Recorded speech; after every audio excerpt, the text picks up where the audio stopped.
60% మాత్రమే పనులు పూర్తయినాయి, మేము 90% పూర్తి చేసామని ఎవరినే చెప్తున్నారు. నేను ఇగో ఆయన చెప్పాడు, ఆయన చెంచాగాడు చెప్పాడు, ఆయన బంధువు చెప్పాడు కాదబ్బా. బహిరంగ చర్చ పెట్టమని కాలేజ్ దగ్గర బహిరంగ చర్చకి కాసు మహేష్ రెడ్డి ఒక్కడే వస్తాడు, లెక్కలతో వస్తాడని చెప్తున్నా కదా. లెక్కలు తెలుసుకుంటా అంటున్నా కదా.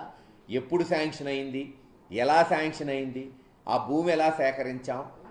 నేను చెప్తున్నా 2024 జూన్ చంద్రబాబు నాయుడు గారు వచ్చే వరకు సుమారు 200 నుంచి 215 కోట్లు. మరి 215 కోట్లు అంటే ఆషామాషి కాదు కదా. పూర్తయింది, ఎంబుక్ రికార్డ్ అయింది. ఇదేమి గాల్లో మాటలు కాదు. మీకు ధైర్యం ఉంటే బహిరంగ చర్చ పెట్టండి. పోయినసారి ఆయన ఇదే అన్నాడు. ఏమన్నాడు, అంతకుముందు ప్రభుత్వంలో రాయపాటి సాంబశివరావు గారు శాంక్షన్ చేయించానని అన్నాడు. నేను బహిరంగ ఛాలెంజ్ అన్నా, రాజకీయాలు అది నిరూపిస్తాను, నిరూపించకపోతే ఆయన తేలేదు. ఆయన ప్రపోజల్ పెట్టింది డిగ్రీ కాలేజీకి, ఆయనే నాకు చెప్పాడు. ఇవి కూడా ప్రూఫ్ ఉన్నాయి. ఆయన మెడికల్ కాలేజ్ గురించి ఆలోచించినోడే లేడు పల్నాడులో. మేము ప్రపోజల్ జగన్మోహన్ రెడ్డి గారికి పెట్టే వరకు నేను ఎప్పుడు విన్నాము చెప్పండి. మీరందరూ పనిచేశారు 25 సంవత్సరాల నుంచి. ఎవరన్నా కనీసం ప్రపోజల్ పెట్టారా? జగన్మోహన్ రెడ్డి గారి దృష్టికి తీసుకెళ్ళాను, ఆయన శాంక్షన్ చేశాడు.